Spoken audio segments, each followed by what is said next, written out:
In this video, I'm going to show you how to use this paste to simulate cement. Just like all the pastes in this range, it comes in a 250ml tub and is very useful for reproducing both cement and reinforced concrete. As you can see when opening the tub, it's a dense paste with a certain texture. What's more, the grey colour is highly characteristic of the finish you'll get when using it. To apply this paste, you'll just need a spatula and some water, given that, like all the other pastes, this is an acrylic product, so you can use water to dilute it and clean.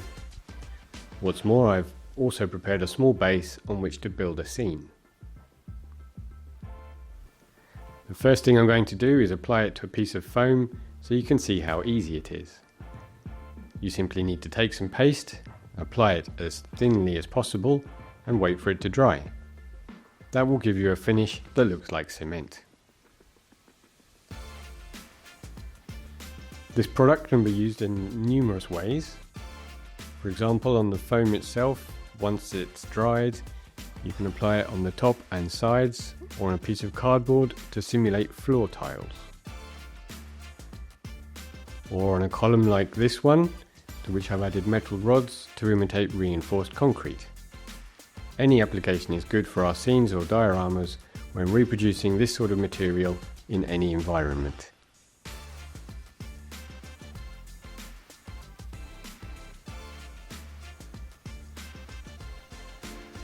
I'm going to finish up here with this tile so you can see how easy it is to create a cement effect either on the foam directly or on this material here. You just need to spread it and leave it to dry. Once it has dried, you can stick all the pieces to the ground in your scene.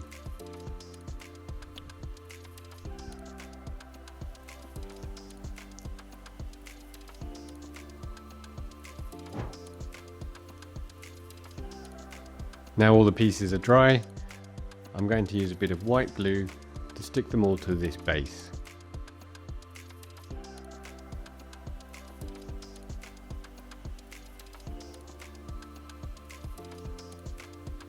The tests I did on the foam directly and on the pedestal here are dry, and now I can change the base colours a little.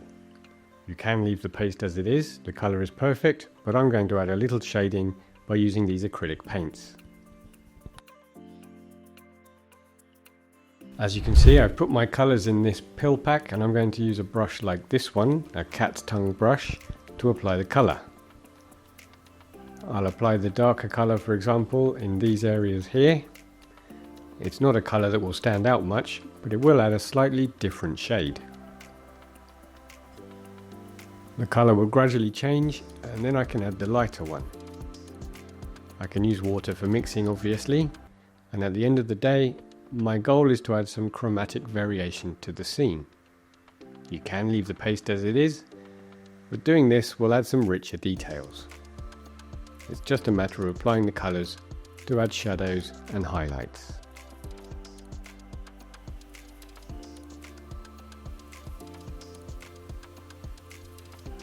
Once all the various acrylic colours I applied to my base had dried, I painted the edge black, and now it's time to add some vegetation around the gaps. I've got some white glue here diluted in water, and I'm just going to fill in the remaining gaps to finish this piece.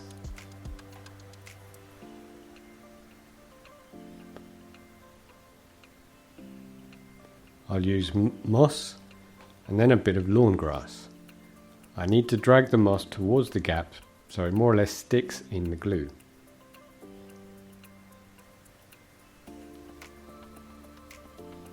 To add the other grass, I just need to pick some up with tweezers and gradually put it all in position.